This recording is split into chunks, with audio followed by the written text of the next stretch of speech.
Most people know the headline symptoms of menopause: hot flashes, night sweats, brain fog, mood changes, joint pain. These are the ones that get discussed openly and that most women approaching this stage of life have at least heard of. But menopause is a full-body hormonal shift, and estrogen and progesterone receptors are distributed throughout the body in places most people never think about.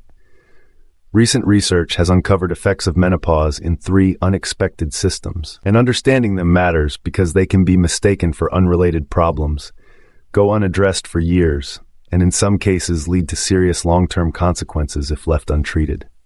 Here are 3 ways menopause affects the body that science has only recently documented in detail. The first is your voice. This one surprises almost everyone. Estrogen and progesterone receptors are present in the laryngeal tissues, meaning the structures of the voice box, including the vocal cords. Hormones do not just drive reproductive function. They maintain the structural integrity of tissues throughout the body, including the tissue responsible for producing sound. A 2025 narrative review conducted by researchers at the University of South Florida's Health Voice Center examined what happens to the voice during menopause. What they found was that loss of estrogen and progesterone causes vocal cords to become drier, less pliable, and less well lubricated. The hormones normally help maintain the moisture and flexibility that allow vocal cords to vibrate with precision and ease. Without adequate estrogen and progesterone, the cords lose those properties. The result is a cluster of vocal changes that include vocal fatigue, meaning the voice tires more quickly than it used to, instability, meaning the voice cracks or becomes inconsistent, and hoarseness, meaning a rougher, less clear quality to the voice. For women who use their voice professionally, such as teachers, lawyers, singers, broadcasters, and public speakers, these changes are not cosmetic inconveniences. They are functional impairments that directly affect their ability to do their work. The authors of the review called for better cross-disciplinary collaboration between laryngologists, ear, nose, and throat specialists, and gynecologists. The voice is not typically on anyone's radar as a menopause symptom, which means women often seek help from the wrong specialist or receive treatments for the wrong underlying cause. When the root cause is hormonal, addressing the hormonal dimension through hormone therapy, improved hydration, and vocal therapy produces results that treating the symptom in isolation does not. If you notice changes in your voice during perimenopause or menopause, it is worth raising with your gynecologist specifically and making the hormonal connection explicit. The second is your eyes. A 2023 review published in the journal Cellular and Molecular Neurobiology examined the relationship between declining estrogen and eye health. Estrogen has a protective role in maintaining the optic nerve and regulating intraocular pressure, the pressure exerted by fluid within the eye on the optic nerve. When estrogen levels fall during menopause, intraocular pressure tends to rise, and elevated intraocular pressure is the primary driver of glaucoma. Glaucoma is not a minor eye condition. It is the second leading cause of blindness worldwide. It develops gradually, often without pain or obvious symptoms in the early stages, and the vision loss it causes is irreversible. By the time it becomes noticeable, significant damage has already occurred.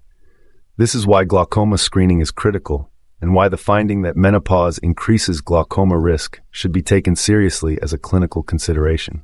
The researchers proposed that menopause should be recognized as a sex-specific risk factor for glaucoma, meaning that being female and postmenopausal should be treated as a flag for increased screening frequency, the same way family history or elevated eye pressure would be. Currently, that recognition is not consistently built into standard clinical guidelines. The practical action here is direct. Tell your eye doctor that you are in perimenopause or menopause. Ask whether your intraocular pressure is being monitored. Make sure you are having eye exams at the recommended frequency and that the clinician performing them is accounting for your hormonal status in their interpretation. Emerging research is also investigating the potential role of estrogen-based eye treatments, though these are not yet clinically available and remain an area of active study. The third is your mouth. This one has attracted enough clinical attention that researchers have coined a term for it: menopause mouth. A scoping review published in 2025 examined the range of oral changes associated with menopause and the hormonal shifts driving them. The picture is more complex than most people, including many dentists, realize. Estrogen and progesterone influence the tissues of the mouth in several ways.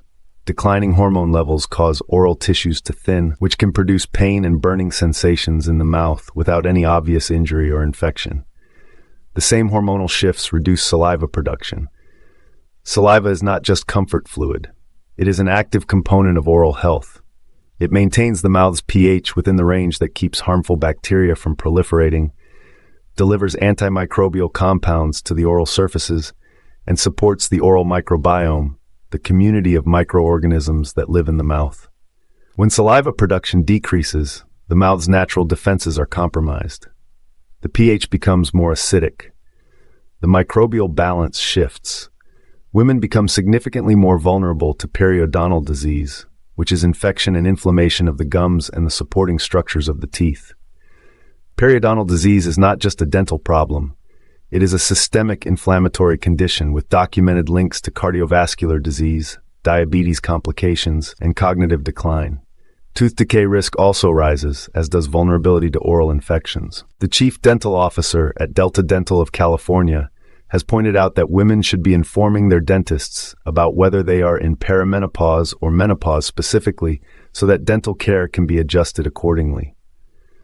The hormonal context changes what the dentist should be looking for, how frequently they should be monitoring certain markers, and what preventive interventions are worth prioritizing. A dentist who does not know you are going through menopause may treat the symptoms they see without ever connecting them to the underlying hormonal cause.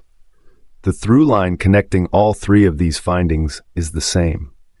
Estrogen and progesterone are not exclusively reproductive hormones. They are regulatory hormones that maintain tissue health, structural integrity, and physiological function throughout the entire body, including in places no one typically associates with hormonal activity. When levels decline during menopause, the effects extend far beyond the well-known symptoms. The voice box, the optic nerve, the oral tissues, and saliva glands are all affected, and the consequences can range from professionally disruptive to medically serious. The most important practical takeaway is communication. Tell your gynecologist about any physical changes you notice, including ones that seem unrelated to menopause. Tell your dentist and your eye doctor that you are perimenopausal or menopausal. The hormonal context is clinical information that changes how your care should be delivered. And in each of these three cases, providing that context early gives you a significantly better chance of catching problems before they become irreversible. Menopause is a normal biological transition, not a condition to be endured in silence. The more accurately it is understood, the better it can be managed.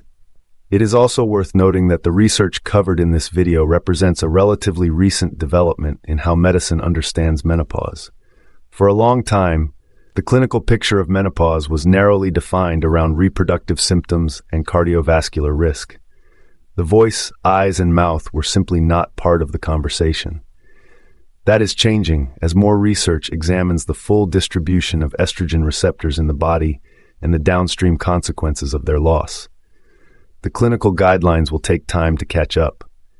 In the meantime, the most effective thing any woman can do is stay informed, advocate for herself in clinical settings, and make sure the full picture of what she is experiencing is being heard and connected to its hormonal context. Hit subscribe for more videos like this delivered to you every single day.